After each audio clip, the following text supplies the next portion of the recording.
All right, so to understand the concept of growth का concept ये the percentage by which the dividends are increasing. The dividends are increasing क्योंकि हमें future के dividends को discount करके market value निकालनी होती है. सो किस रेट पर वो डिविडेंड्स जो है वो ग्रो कर रहे हैं, इस ग्रोथ की कैलकुलेशन को समझना जरूरी है. सो ग्रोथ कैलकुलेट करने के हमारे पास दो मेथड्स हैं. एक है नंबर 1 जहां हम ग्रोथ कैलकुलेट करते हैं G is equals to P into R. This is basically Gordon's growth model. ये क्या होता है ये मैं पूरा आपको समझा देता हूँ. ठीक है, गॉर्डन ग्रोथ मॉडल. और इसी तरीके से हमारे पास दूसरा मेथड होता है CAGR यानी कि cumulative annual growth rate. Cumulative annual growth rate CAGR. ठीक है, CAGR किस तरीके से कैलकुलेट करते हैं इसके ऊपर भी आगे बात कर लेते हैं. सबसे पहले समझते हैं गॉर्डन्स ग्रोथ मॉडल को. This one, Gordon's growth model को. इसे समझने के लिए let's take the example of company. हम एक कंपनी की एग्जांपल लेते हैं. लेट्स से कंपनी ए. 2018 में कंपनी का कैपिटल था फॉर एग्जांपल 1 लाख रुपए से. ये कंपनी अपनी इक्विटी के ऊपर रिटर्न कमाती थी, ROE रिटर्न ऑन इक्विटी कमाती थी करीब करीब 15%. सही, 15% के हिसाब से इसका जो प्रॉफिट आफ्टर टैक्स बनता है वो बनता है 15,000. सेल्स कॉस्ट ये सब कुछ करने के बाद 15,000 रुपये कंपनी के पास प्रॉफिट आफ्टर टैक्स बच जाता है. ये 15% का fix return on equity company कमाने की बार जो है वो कोशिश करती है. कोशिश ये रहती है इनकी. डिविडेंड इस साल कंपनी ने 100% दे दिया, कोई रिटेंशन नहीं की, 15,000 रुपये डिविडेंड दे दिया. अगर सारी जिंदगी ये करते रहते तो कभी डिविडेंड ग्रो ही नहीं करता. क्योंकि अगर आप पूरा का पूरा डिविडेंड में दे देंगे तो आपके पास ट्रांसफर टू रिटेन अर्निंग्स कुछ भी नहीं बचेगा. और एक तरीके से कंपनी का जो कैपिटल है वो बहरहाल ग्रो नहीं करेगा. कैपिटल आपका 2019 में दोबारा से 1 लाख ही रहेगा क्योंकि रिटेन अर्निंग आपकी ग्रो नहीं की. अब आपने बड़ी मेहनत की, बिजनेस किया, सब कुछ किया, लेकिन आपके रिसोर्सेज 1 लाख रुपए पे ही लिमिटेड हैं. तो 15% के रिटर्न के हिसाब से आपने 15,000 फिर से कमाए. सही है, लेकिन इस दफा कंपनी के पास एक नया प्रोजेक्ट था इन्वेस्ट करने के लिए. तो कंपनी ने कहा मैं 15,000 रुपये नहीं डिविडेंड में दे रही, वरना हम कभी प्रोजेक्ट में इन्वेस्ट नहीं कर पाएंगे. हम डिविडेंड में दे देते हैं लेट्स से 20% डिविडेंड दे देते हैं. तो 3,000 रुपीज का इन्होंने यहाँ पे डिविडेंड दे दिया, विच मेक्स अबाउट 20% का डिविडेंड पे आउट रेशियो. ये 20% का डिविडेंड आपका बन जाता. सही. उससे हुआ ये कि अब आपके पास रिटेन अर्निंग्स में ट्रांसफर करने के लिए 9,000 रुपये, 15 माइनस 3, 9,000 रुपये, सॉरी 12,000 रुपये मौजूद है. 15 माइनस 3, 12,000 रुपये आपके पास मौजूद है. ये 12,000 रुपये आपकी ओपनिंग कैपिटल में अब 2020 के अंदर ऐड हो जाएंगे. बिल्कुल सर, 1,12,000 रुपये का आपका कैपिटल बन जाएगा. अब इस 1,12,000 रुपये के ऊपर कंपनी दोबारा से 15% कमाने की कोशिश करेगी. 1,12,000 इंटू 15%, दिस मेक्स इट 16,800 का प्रॉफिट. और इस दफा फिर से कंपनी ने 20% डिविडेंड दिया. सो 16,800 का 20% बिकम्स 3,360. और अब कंपनी के पास जो क्लोजिंग बच जाता है 16,800 माइनस 3,360, दैट मेक्स इट 13,440. सही. अब आप अगर थोड़ा सा देखें तो ये दोनों डिविडेंड्स 2019 में ये डिविडेंड था 3,000 का और 2020 में ये डिविडेंड हो गया 3,360 का. यानी इस डिविडेंड ने समवॉट ग्रो किया है. ग्रोथ से मुराद ये डिविडेंड आपके पास इंक्रीज हुआ है. सही है, ये डिविडेंड आपके पास इंक्रीज हुआ है. ये इंक्रीज किस परसेंटेज से हुआ है, किस ग्रोथ परसेंटेज से हुआ है, आए इसको मैनुअली कैलकुलेट करते हैं. सो अगर मैं मैनुअली कैलकुलेट करूं, प्रॉफिट निकालूं 2018 का, तो मेरे पास 2018 में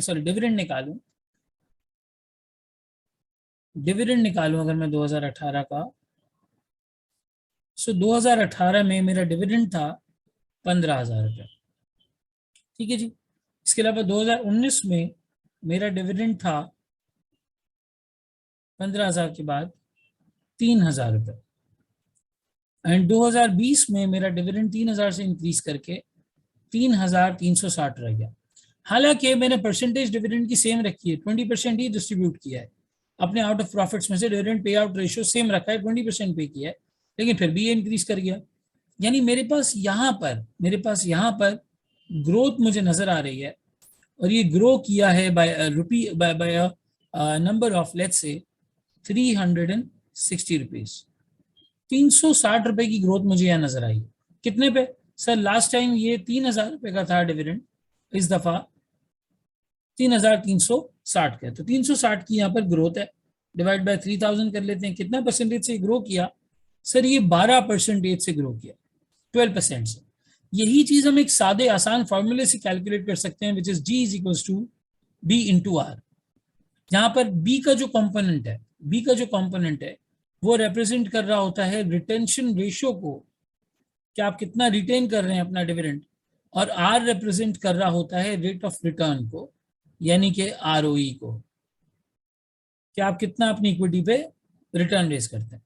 ये मॉडल ये कहता है कि जितना डिविडेंड आप ब्लॉक करेंगे, जितना कैश आप रिटेन करके री इन्वेस्ट करेंगे, उसी प्रोपोर्शनेट के हिसाब से आपका जो डिविडेंड है वो ग्रो करता चला जाएगा।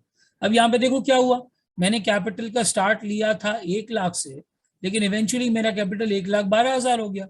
अब इस 1 लाख से 1,12,000 होने की वजह से मेरे पास पैसे बढ़ गए, और मेरा प्रॉफिट या डिविडेंड जो है वो बहरहाल आगे जाके इंक्रीज कर गया। सो ये 12% को इस तरह से कैलकुलेट करवाता है। ये कहता है आपका रिटेंशन रेशियो कितना था? हमने कहा हमने 80% रिटेन कर लिया। सर 80% कैसे? देखो यहाँ पे 20% डिविडेंड दे दिए, तो 80% रिटेन कर लिया। 80% हमने रिटेन कर लिया, और जो हमारा रेट ऑफ रिटर्न था दैट वाज अबाउट 15%, तो आप इन दोनों को मल्टीप्लाई करें और परसेंटेज टर्म्स में लिखें। सो 80% multiply by 15% into 100, this will give you a number of 12%। 12% से आपका जो डिविडेंड है ये बहरहाल ग्रो कर गया। 12% से आपका डिविडेंड जो है वो ग्रो कर गया। पहले आप 3000 का डिविडेंड दे पा रहे थे, अब आप 3360 का डिविडेंड दे पा रहे हैं। आप आगे भी इसी प्रोपोर्शन में इन सालों को आगे बढ़ाते जाएं, हर साल आपका डिविडेंड 12% से ग्रो करेगा, क्योंकि आपका एक फिक्स्ड रिटेंशन रेशियो है और एक फिक्स्ड आपके पास आरओई है। एग्जामिनर आपको सवाल में अगर एक फिक्स्ड रिटेंशन रेशियो दे दे और एक फिक्स्ड आरओई दे दे, तो इन दोनों को मल्टीप्लाई करके आप ग्रोथ का पर्सपेक्टिव कैलकुलेट कर सकते हैं। इन दोनों को आप मल्टीप्लाई करके ग्रोथ का पर्सपेक्टिव जो है वो दे सकते हैं, और growth is equals to B into R का फॉर्मूला इस्तेमाल करके ग्रोथ कैलकुलेट कर सकते हैं। सर ये 12% कैसे आया, जरा करके बताएं। देखो मैंने 12,000 रुपए इसके ब्लॉक किए ना, मैंने ये 12,000 रुपए इसके ब्लॉक किए। सो अगर मैं 12,000 को मल्टीप्लाई करता हूं इस एडिशनल अमाउंट के ऊपर, मैंने रिटर्न बनाया कितना? 15%। अगर मैं इसको 15% से मल्टीप्लाई करता हूं तो ये 12,000 के ऊपर 15% कितने बन जाते हैं? सर 12,000 रुपये मैंने रिटेन किए, उसके ऊपर 15% कमाया, दिस इज 1,800 रुपये। दिस इज बेसिकली 1,800 रुपये, और ये 1,800 रुपये आपको यहां नजर आएंगे। यार इस 15,000 और 16,800 का आप डिफरेंस ले लें, ये आपका प्रॉफिट ग्रो किया है, ग्रो बाय 1,800। आपका प्रॉफिट जो है वो बहरहाल ग्रो किया है 1,800। इस 1,800 का जो 80% है वो आपने रिटेन कर लिया, और 20% आपने जो है वो आगे डिविडेंड के तौर पे दे दिया। तो अगर मैं इस 1,800 का 20% कैलकुलेट करता हूँ, 1,800 का 20% कैलकुलेट करता हूँ, तो वो 360 रुपये बनता है। और ये वही 360 है जो टेक्निकली आपके डिविडेंड के अंदर आपको ग्रोथ नजर आ रही है। यहाँ पर खैर ये जो 360 की आपको ग्रोथ नजर आ रही है वो इसी वजह से नजर आ रही है कि कुछ प्रॉफिट आपने रिटेन कर लिया, उसके ऊपर आपने रिटर्न कमाया। तो ये मॉडल ये कहता है कि भाई जब एक फिक्स्ड रिटेंशन रेशियो हो, मैं बार बार रिपीट कर रहा हूँ, जब एक फिक्स्ड रिटेंशन रेशियो और एक फिक्स्ड रिटर्न हो, तो आप इस तरह से ग्रोथ को कैलकुलेट कर सकते हैं। ये 12% पे कैलकुलेट करने वाली एक सिंपल सी ग्रोथ वाली बात है। यानी अगर फॉर एग्जाम्पल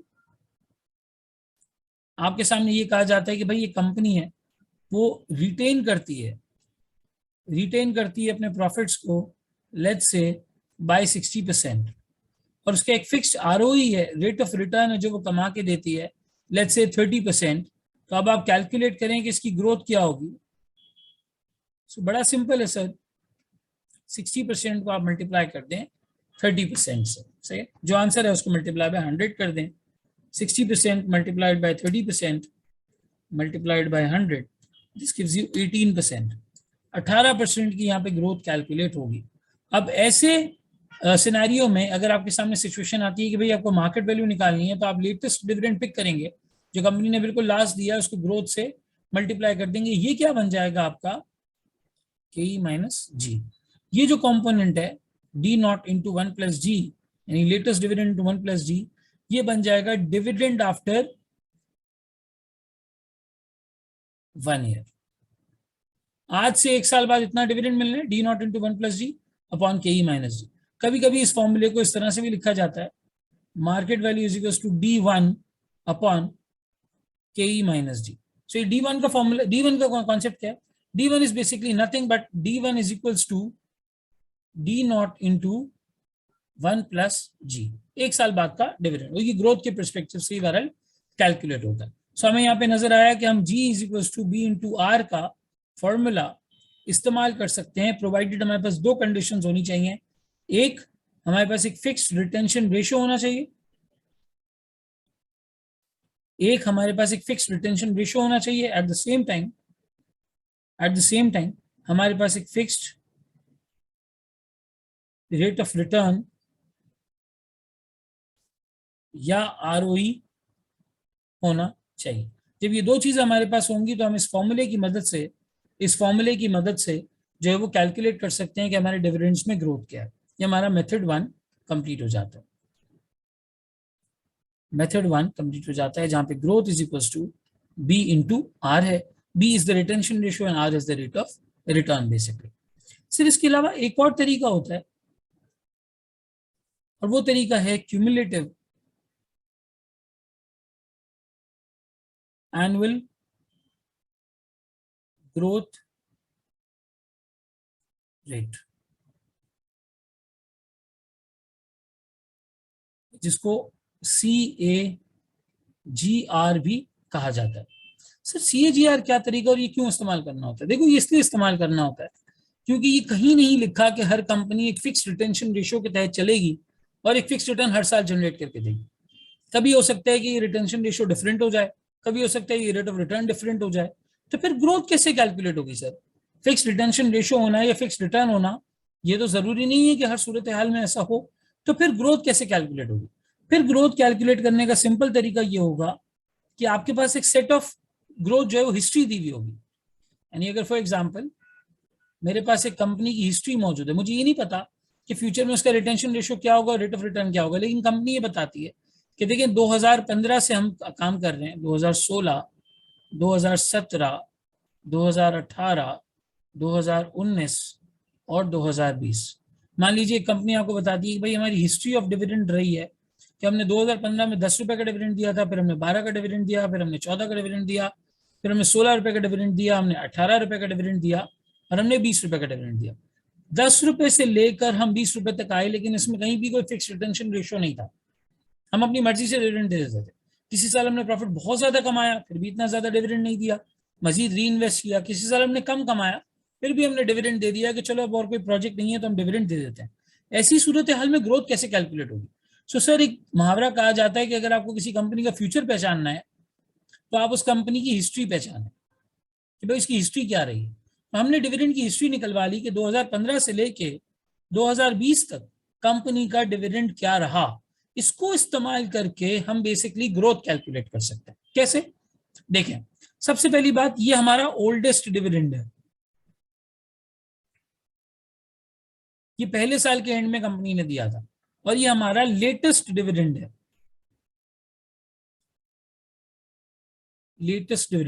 अच्छा, ओल्डेस्ट डिविडेंड को बास किताबें रेफरेंस डिविडेंड भी लिखती हैं कि ये हमारा रेफरेंस डिविडेंड है। ओल्डेस्ट डिविडेंड को रेफरेंस डिविडेंड भी लिखा जाता है, और यहाँ पे जो है वो लेटेस्ट डिविडेंड है। हम कभी भी किसी 2 साल की ग्रोथ कैलकुलेट नहीं करते। हम कहते हैं यार अपना होराइजन एक्सपैंड करो, और होराइजन एक्सपैंड करके एक एवरेज ग्रोथ निकालो कि पिछले 5 साल, 10 साल, 20 साल, 3 साल, 4 साल में कंपनी ने क्या एवरेज ग्रोथ दी है। जहां का भी डेटा आपको रेलिवेंट लग रहा है कि भाई इसमें बहुत ज्यादा वेरिएशंस नहीं आई, कोविड जैसी कोई एनॉमली नहीं आई, कोई मसला नहीं हुआ, एक स्टेडी तरीके से, ग्रोथ तरीके से कंपनी जो है वो चलती चली आ रही थी, तो हम वहां पे ये देखते हैं कि यार कैसे हम इस ग्रोथ को कैलकुलेट कर सकते हैं ओवर लॉन्ग होराइजन। अब यहाँ पे आप टाइम देखिएगा, 2015 से 16 1 साल, 16 से 17 2 साल, क्योंकि 2015 का एंड है बेसिकली, जब आपने डिविडेंड दिया वो एंड है।